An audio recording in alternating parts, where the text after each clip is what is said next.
Professora Regina Oliveira realmente humilhou o pequeno Lucas Mendonça por não conseguir ler um simples texto. O que ela não sabia era quem realmente era o pai do menino, e essa informação mudaria tudo em sua vida. Na Escola Municipal Monteiro Lobato, localizada na periferia de São Paulo, o pequeno Lucas de 9 anos se sentava sempre na última fileira.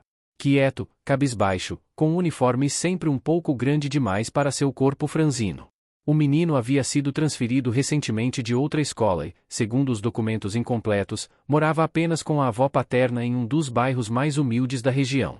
A professora Regina, 42 anos, era conhecida por sua rigidez e métodos tradicionais. Formada nas melhores universidades e filha de uma família influente de educadores, Regina ostentava no dedo um anel de formatura reluzente que fazia questão de mostrar enquanto apontava os erros dos alunos. Seus saltos altos ecoavam pelos corredores anunciando sua chegada, e seu perfume caro impregnava a sala simples com carteiras desgastadas. Esta é uma escola pública, mas isso não significa que devemos aceitar a mediocridade, costumava repetir nas reuniões pedagógicas, para desconforto dos colegas que conheciam a realidade difícil da maioria dos estudantes. Naquela manhã de quinta-feira, o céu cinzento de São Paulo prometia chuva. Regina entrou na sala do 4º ano carregando uma pilha de livros novos de literatura infantil. Um projeto da Secretaria de Educação havia finalmente disponibilizado material de leitura atualizado para as escolas da região. Hoje vamos fazer uma atividade diferente. Cada um vai ler um parágrafo em voz alta, anunciou, percorrendo com os olhos a sala de 32 alunos. Muitos abaixaram a cabeça, com medo de serem escolhidos. Vamos começar por você. Seu dedo indicador com a unha perfeitamente esmaltada apontou diretamente para Lucas. O menino empalideceu. Do outro lado da sala, Juliana, a aluna mais aplicada da turma, filha da subdiretora, sorriu discretamente. Finalmente o novato vai ter que participar, sussurrou para a colega ao lado. Lucas recebeu o livro com mãos trêmulas. Seus olhos marejados percorriam a página sem conseguir focar nas letras que pareciam dançar à sua frente. Estamos esperando, Lucas. Página 15, primeiro parágrafo, pressionou Regina, cruzando os braços e encostando-se na sua mesa de madeira maciça, a única peça nova em toda a sala. O silêncio na classe era absoluto. Pela janela, o primeiro trovão anunciava a tempestade que se aproximava, assim como a tensão que crescia dentro daquelas 4 paredes. No corredor, passava naquele exato momento o diretor Rodrigo Campos. Novo no cargo, aos 38 anos, Rodrigo havia assumido a direção há apenas 3 meses, transferido de uma escola particular renomada, para a surpresa de muitos. O que ninguém sabia eram os verdadeiros motivos por trás de sua escolha por aquela escola específica. O silêncio se prolongou por quase 1 minuto. Lucas segurava o livro com as mãos trêmulas, seus dedos apertando com tanta força as bordas que os nós dos dedos estavam brancos. As letras à sua frente pareciam se embaralhar, fugindo de seu entendimento. E então? Estamos todos esperando, insistiu Regina, batendo o pé ritmadamente no piso de cerâmica desgastado. Eu não, Lucas tentou dizer, mas sua voz saiu tão baixa que mal podia ser ouvida. Fale mais alto, ordenou Regina, aproximando-se com passos firmes. Esta é uma atividade básica para alunos do 4º ano. Se não consegue ler um simples parágrafo, talvez devesse estar em uma série anterior. Algumas risadas contidas ecoaram pela sala. Lucas abaixou ainda mais a cabeça, as lágrimas agora ameaçando cair. Na primeira fileira, Juliana sorria abertamente, aproveitando cada segundo daquela situação. Posso tentar ajudá-lo, professora, ofereceu-se Marcelo, um garoto que sentava próximo a Lucas e era um dos poucos que tentava incluí-lo nas atividades. Não preciso de sua caridade, Marcelo, interrompeu Regina. Lucas precisa aprender que no mundo real não terá sempre alguém para socorrê-lo. Foi quando a professora arrancou o livro das mãos do menino e o ergueu para que todos vissem. Vejam, classe. Este é o resultado do desinteresse pela educação. Provavelmente passa o dia todo jogando videogame ou assistindo televisão em vez de praticar a leitura. Regina caminhou pelo corredor entre as carteiras. Quem não se esforça hoje, será o faxineiro ou o entregador de amanhã. O coração de Lucas batia tão forte que ele temia que todos pudessem ouvir. Uma lágrima finalmente escorreu por seu rosto enquanto ouvia os sussurros e risadas ao seu redor. Não é justo, murmurou para si mesmo. O que disse? Regina virou-se bruscamente. Não é justo, repetiu Lucas, um pouco mais alto desta vez, surpreendendo a si mesmo. Os olhos da professora se estreitaram. Tem razão. Não é justo que eu tenha que adequar o ritmo da turma inteira por causa de um aluno que claramente não se esforça o suficiente. Foi neste momento que o diretor Rodrigo, que passava pelo corredor, parou à porta da sala ao ouvir o tom alterado da professora. Ele permaneceu ali, observando a cena sem ser notado. Por acaso sua avó não verifica seus deveres? Ou está ocupada demais para dar atenção à sua educação? Continuou Regina, tocando em um ponto doloroso para Lucas. O menino apertou os punhos sob a carteira. Minha avó trabalha em 2 empregos, respondeu com a voz embargada. Ela chega tarde todos os dias. E seus pais? Onde estão que não acompanham seus estudos? A pergunta saiu como um golpe certeiro, fazendo o menino afundar ainda mais na cadeira. Sem que Lucas pudesse responder, a professora continuou: é por isso que nossa sociedade está como está. Famílias desestruturadas produzem crianças despreparadas. O diretor Rodrigo deu um passo à frente, seu semblante transformado por uma expressão severa que nenhum funcionário havia presenciado antes. Seus olhos, normalmente gentis, agora transmitiam uma intensidade que fez alguns alunos da frente se endireitarem nas cadeiras instantaneamente. Professora Regina, sua voz grave preencheu a sala, fazendo todos se virarem. Preciso falar com a senhora. Agora. Regina congelou momentaneamente, surpreendida pela presença inesperada do diretor, mas rapidamente recuperou a postura. Estamos em meio a uma aula importante sobre responsabilidade e comprometimento, diretor, respondeu com falsa doçura. Rodrigo não se abalou. Certamente uma conversa em meu gabinete será ainda mais educativa. Peça para que os alunos leiam em silêncio até seu retorno. No gabinete do diretor, o silêncio era cortante. Regina sentou-se na cadeira em frente à mesa de Rodrigo, ajustando nervosamente o colar de pérolas que havia ganhado de seu pai quando se formou em pedagogia. A sala, embora modesta para os padrões que ela estava acostumada, tinha um ar de organização que refletia a personalidade do novo diretor. O que acabei de presenciar em sua sala de aula é inaceitável, começou Rodrigo, sua voz controlada, mas carregada de indignação. Humilhar um aluno na frente dos colegas vai contra todos os princípios pedagógicos modernos.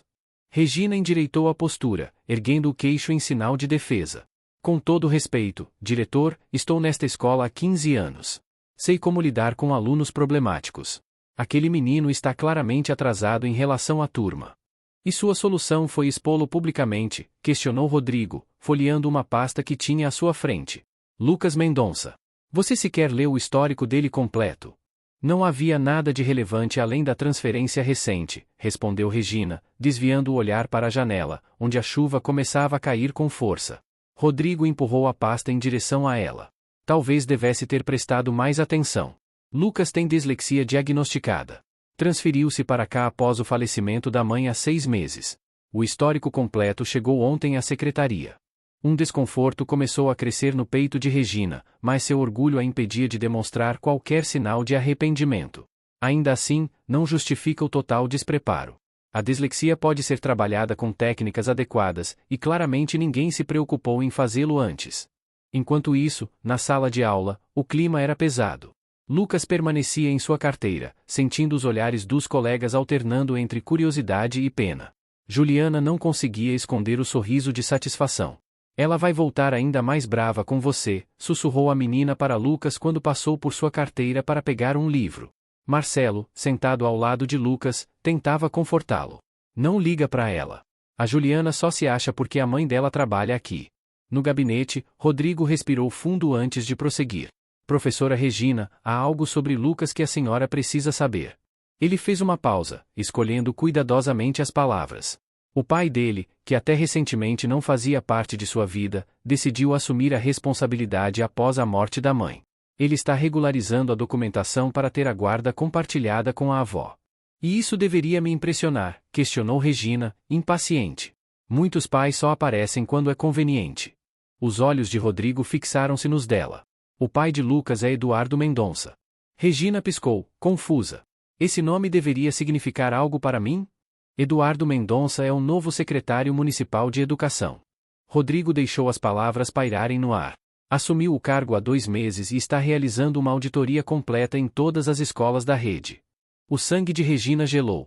Eduardo Mendonça era conhecido por sua trajetória de sucesso, saindo de uma infância pobre até se tornar um respeitado educador com doutorado no exterior. Seu nome havia sido manchete nos jornais quando assumiu o cargo, prometendo reformular completamente o sistema educacional da cidade, começando por avaliar a conduta dos professores. Isso é impossível, balbuciou Regina, sentindo o chão desaparecer sob seus pés. Na sala de aula, a chuva ficava mais forte. Lucas contemplava a tempestade, perdido em pensamento sobre sua mãe, sobre as noites em que ela pacientemente tentava ajudá-lo com as letras que insistiam em se embaralhar diante de seus olhos. Sobre como ela nunca desistiu dele, mesmo quando os professores anteriores sugeriam que ele tinha preguiça de aprender. A porta da sala abriu de repente. Não era Regina quem voltava, mas sim Dona Marisa, a coordenadora pedagógica. Turma, a professora Regina não poderá retornar para concluir a aula hoje. Vamos fazer uma atividade diferente. Juliana franziu o senho, intrigada. O que aconteceu com ela? Dona Marisa hesitou. Ela não está se sentindo bem. A notícia correu pela escola como água na enchente. Ao final do dia, todos já sabiam que a professora Regina havia passado mal na sala do diretor e precisou ser amparada pela secretária. Alguns diziam que ela havia desmaiado, outros que tinha sido demitida na hora. A verdade estava em algum lugar entre essas versões. No dia seguinte, Lucas chegou mais cedo que o habitual. Sentou-se no mesmo lugar de sempre, mas algo havia mudado em sua postura. Já não estava tão encolhido. Na mochila, trazia um pequeno gravador que sua avó, Dona Cida, havia conseguido emprestado com uma vizinha que trabalhava como jornalista. Use isso para gravar as aulas, dissera a avó na noite anterior, após uma ligação que recebeu do diretor Rodrigo. Seu pai me explicou que vai ajudar com a sua dislexia. Lucas ainda estava se acostumando com a ideia de ter um pai presente em sua vida. Eduardo Mendonça havia surgido após o funeral de sua mãe, com olhos marejados e explicações sobre como nunca soube da existência do filho. As semelhanças físicas eram inegáveis, os mesmos olhos amendoados, o mesmo queixo levemente pontudo. A porta da sala se abriu, e todos esperavam ver Regina, mas quem entrou foi o diretor Rodrigo acompanhado por uma jovem de cabelos curtos e sorriso acolhedor. Bom dia, turma. Esta é a professora Camila Santos. Ela vai substituir a professora Regina, que tirou uma licença médica. O diretor lançou um olhar especial para Lucas antes de continuar. A professora Camila é especializada em educação inclusiva e traz métodos inovadores que tenho certeza que todos vocês vão adorar. Juliana levantou a mão imediatamente. E quando a professora Regina volta? Rodrigo ajustou os óculos. Isso ainda não está definido. Agora, vou deixá-los com a professora Camila. A nova professora colocou sua bolsa sobre a mesa e sorriu para a turma. Vamos começar de um jeito diferente hoje. Quero conhecer cada um de vocês, não apenas pelos nomes, mas pelos sonhos. Quem quer compartilhar o que deseja ser no futuro? Mãos se ergueram timidamente. Para surpresa de todos, Lucas foi um dos primeiros. Camila apontou para ele com um sorriso encorajador. Quero ser escritor, disse ele, em voz baixa, mas firme. Juliana não perdeu a oportunidade. Mas você nem sabe ler direito. Um silêncio constrangedor tomou a sala. Camila, no entanto, não se abalou. Sabia que Hans Christian Andersen, um dos maiores escritores de contos de fadas, também tinha dificuldades para ler e escrever? Acreditasse que ele tinha dislexia, como você, Lucas. Ela caminhou até a carteira dele. E isso não o impediu de criar histórias que atravessaram séculos. Os olhos de Lucas brilharam. É verdade? Absolutamente. E hoje vamos começar um projeto especial que vai mostrar que existem muitas maneiras de contar histórias. Nas semanas seguintes, a sala do quarto ano se transformou. As paredes, antes vazias, agora exibiam ilustrações coloridas feitas pelos alunos. Camila introduziu audiolivros, jogos de palavras e atividades em grupo que faziam o aprendizado parecer uma aventura. Para Lucas, o mundo estava se abrindo. Com o gravador, ele registrava as aulas e revisava em casa, junto com a avó ou, nos fins de semana, com seu pai. Eduardo, apesar da agenda lotada como secretário de educação, fazia questão de reservar tempo para o filho recém-descoberto. Um mês após o incidente, Lucas foi convidado a participar de um programa piloto de contação de histórias oral, onde alunos com dislexia criavam narrativas que eram transcritas por voluntários. Seu primeiro conto, sobre um menino que encontrava letras mágicas que dançavam no céu, seria apresentado na feira cultural da escola. Na noite anterior à feira, enquanto revisava sua apresentação com a ajuda de Marcelo, que se tornará seu melhor amigo, Lucas refletiu sobre como sua vida havia mudado. Sabe, às vezes as coisas ruins que acontecem acabam abrindo caminho para coisas boas, disse Marcelo, organizando as ilustrações que haviam feito juntos. Lucas concordou, pensando em como um momento de humilhação havia, ironicamente, aproximado de seu pai e revelado um talento que nem ele sabia que possuía. Se você também já passou por momentos difíceis que acabaram trazendo mudanças positivas, compartilhe sua história nos comentários. A jornada de superação de Lucas está apenas começando. O dia da feira cultural chegou com um sol radiante, como se o próprio céu celebrasse a transformação que ocorria na Escola Municipal Monteiro Lobato. O pátio estava decorado com faixas coloridas e estandes onde os alunos apresentavam seus projetos. No centro, um pequeno palco havia sido montado para as apresentações orais. Lucas ajeitou a camisa que seu pai havia comprado especialmente para a ocasião. Era a primeira vez que usava roupas novas, não herdadas de primos ou vizinhos. Seu coração batia acelerado enquanto olhava para a plateia que se formava. Entre os presentes, avistou sua avó, Dona Cida, que havia conseguido folga em ambos os empregos para estar ali. Nervoso, perguntou a professora Camila, aproximando-se com um sorriso tranquilizador. Um pouco, admitiu Lucas. E se eu esquecer tudo? Lembre-se do que praticamos. Respire fundo, olhe para as ilustrações e deixe a história fluir do seu coração. Ela apertou levemente seu ombro. Além disso, tenho uma surpresa para você mais tarde. O público se acomodou e o diretor Rodrigo subiu ao palco para as boas-vindas. Hoje celebramos não apenas os trabalhos dos nossos alunos, mas uma nova fase na história da nossa escola. Um período de inclusão verdadeira, onde cada estudante é valorizado por seus talentos únicos. Nos bastidores, Juliana observava com uma mistura de curiosidade e ressentimento. Desde que a professora Regina saíra de licença, ela havia perdido seu status privilegiado. Sua mãe, a subdiretora, estava cada vez mais afastada das decisões importantes da escola. Quando chegou a vez de Lucas, um silêncio expectante tomou conta do ambiente. Ele subiu ao palco com as pernas trêmulas, mas ao encontrar os olhos de seu pai na primeira fileira, sentiu uma onda de coragem. Minha história se chama As Letras Dançantes, começou ele, sua voz inicialmente baixa, mas ganhando firmeza a cada palavra. À medida que narrava, as ilustrações eram projetadas no telão atrás dele. A história falava de um menino que via letras dançando no céu, embaralhando-se em formas impossíveis de decifrar, até que aprende que pode contar histórias sem precisar lê-las perfeitamente. Era uma alegoria de sua própria vida, da dislexia, da humilhação e, finalmente, da libertação através da narrativa oral. Quando concluiu, o silêncio durou apenas um segundo antes que uma onda de aplausos explodisse. Dona Cida enxugava as lágrimas sem qualquer disfarce. Eduardo Mendonça, normalmente tão contido em suas emoções, aplaudia de pé com um sorriso de orgulho estampado no rosto. Foi neste momento que a surpresa anunciada por Camila aconteceu. Pela entrada lateral do pátio, uma figura familiar surgiu, caminhando hesitante. A professora Regina, visivelmente mais magra e com olheiras profundas, aproximou-se do diretor Rodrigo. Um burburinho percorreu a plateia. Lucas congelou no palco, sua alegria momentaneamente ofuscada pela visão da mulher que o havia humilhado. Regina pediu o microfone. Rodrigo hesitou, mas assentiu. Vim aqui hoje, começou ela, sua voz desprovida da antiga arrogância, porque precisava fazer algo que nunca fiz em 15 anos de magistério. Ela olhou diretamente para Lucas.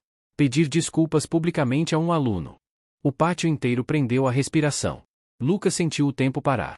O que fiz com você, Lucas, foi imperdoável. Não apenas como educadora, mas como ser humano. Sua voz falhou.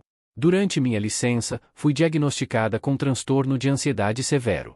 Isso não justifica minhas ações, mas me fez perceber como impus aos outros padrões impossíveis que eu mesma temia não atingir. Ela deu um passo à frente, olhando agora para todos os alunos. Voltei hoje não para reassumir meu cargo, mas para aprender com vocês. Para reaprender a ser professora. Virando-se novamente para Lucas, sua história sobre as letras dançantes me ensinou mais do que 15 anos de formação acadêmica. Os olhos de Lucas marejaram. Sentiu uma mão em seu ombro, era seu pai, que havia subido discretamente ao palco. Aceito suas desculpas, disse Lucas, com uma simplicidade que comoveu a todos. As letras ainda dançam para mim, mas agora sei que posso fazê-las dançar do meu jeito.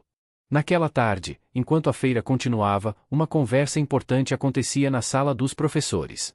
Eduardo Mendonça, na qualidade de secretário de Educação, anunciava a expansão do programa de educação inclusiva para todas as escolas da rede municipal, inspirado na experiência de seu filho. O caso do meu filho Lucas não é isolado, explicou ele aos professores reunidos. Milhares de crianças são rotuladas como problemáticas quando, na verdade, apenas aprendem de maneira diferente. Regina, sentada no fundo da sala, absorvia cada palavra com uma nova perspectiva. Ao final da reunião, aproximou-se timidamente de Eduardo. Gostaria de fazer parte desse programa, se me permitir. Não como professora regular ainda, mas talvez como aprendiz. Eduardo estudou-a por um momento. Acredito em segundas chances, professora. Afinal, eu mesmo estou tendo uma como pai. 2 anos depois. O auditório da Secretaria Municipal de Educação estava lotado naquela manhã de primavera. Professores, coordenadores e diretores de todas as escolas da rede haviam se reunido para o lançamento oficial do Programa Letras Dançantes, agora expandido para todo o estado após seu sucesso na capital. Lucas, aos 11 anos, estava na primeira fileira. Ao seu lado, a avó Dona Cida exibia com orgulho o broche de monitora voluntária de leitura, que receberá após completar o curso de capacitação para familiares de crianças com dificuldades de aprendizagem. No palco, Eduardo Mendonça, ainda secretário de Educação e agora também fundador do Instituto para Educação Inclusiva, ajustava o microfone. Há 2 anos, eu conhecia meu filho em circunstâncias que nenhum pai desejaria. A tragédia da perda de sua mãe, somada às dificuldades escolares, poderiam ter definido um futuro de exclusão para ele. Eduardo fez uma pausa, encontrando os olhos do filho na plateia. Mas hoje, Lucas não é apenas um estudante modelo no 6º ano, é o autor do livro infantil que serve de base para nosso programa nacional. Aplausos ecoaram pelo salão. Na parede atrás de Eduardo, uma projeção mostrava a capa colorida de As Letras Dançantes, agora publicado por uma grande editora, com ilustrações profissionais baseadas nos desenhos originais de Lucas e Marcelo. Entre os convidados especiais, a professora Camila sorria radiante. Depois de seu sucesso com a turma de Lucas, havia sido promovida a coordenadora do Núcleo de Educação Inclusiva e era cotada para assumir a direção de uma nova escola experimental. Ao lado dela, uma pessoa que poucos reconheceriam à primeira vista, Regina. 2 anos de terapia e um completo redirecionamento profissional haviam transformado a antiga professora autoritária. Agora especializada em diagnóstico precoce de transtornos de aprendizagem, ela trabalhava diretamente com Eduardo e Camila no desenvolvimento de protocolos de identificação e acompanhamento de alunos com necessidades especiais. E agora, continuou Eduardo, tenho o prazer de chamar ao palco aquele que tornou tudo isso possível. O menino que transformou letras confusas em uma história de superação que está mudando nosso sistema educacional, meu filho, Lucas Mendonça. Lucas subiu ao palco sob aplausos entusiasmados. Não era mais aquele menino encolhido na última fileira. Embora ainda lutasse diariamente com as palavras que teimavam em trocar de lugar, havia encontrado sua voz e seu lugar no mundo. Quando eu tinha 9 anos, começou ele, sem notas ou papéis, achei que ser diferente era uma sentença. Hoje sei que é um superpoder. Sorrisos e acenos de concordância percorreram o auditório. Minha história é sobre como um momento terrível pode se transformar no primeiro capítulo de uma vida incrível. Na última fileira, quase despercebida, Juliana observava com uma expressão pensativa. A antiga rival de Lucas havia passado por suas próprias transformações. Após a queda do status privilegiado quando sua mãe foi transferida para outra escola, conheceu as dificuldades de ser apenas mais uma aluna. Ironicamente, foi diagnosticada com transtorno de déficit de atenção no ano anterior, e agora via o mundo com outros olhos. Ao final da cerimônia, enquanto as pessoas se dispersavam, Lucas notou Juliana se aproximando timidamente. Seu livro realmente me ajudou, disse ela, evitando seu olhar. Minha mãe está lendo para mim todas as noites. Lucas sorriu, oferecendo a mão. Sabe o que aprendi? Que todos temos nossos próprios desafios. E todos merecemos uma segunda chance. Naquela noite, em uma pequena celebração na casa de Dona Cida, agora reformada graças aos direitos autorais do livro, Lucas apagou as velas de seu bolo de aniversário rodeado por sua nova família estendida, seu pai, sua avó, Rodrigo, Camila e até mesmo Regina, cada um representando um capítulo importante de sua jornada. Enquanto cortava o bolo, Lucas pensou em como cada peça de sua história, mesmo as dolorosas, haviam se encaixado perfeitamente para criar algo belo. Uau! E essa foi a incrível história de Lucas e sua jornada de superação. Se você se emocionou tanto quanto eu contando essa história, não se esqueça de deixar seu like, compartilhar com aquela pessoa especial que precisa ouvir sobre superação hoje, e se inscrever no canal para mais histórias que tocam o coração. Nos comentários, conte qual parte mais tocou seu coração e que tipo de história você gostaria de ver em nosso próximo vídeo. Lembre-se que suas histórias também podem inspirar muitas pessoas por aí. Até o próximo vídeo, e lembre-se, às vezes, os obstáculos são apenas o começo de algo extraordinário.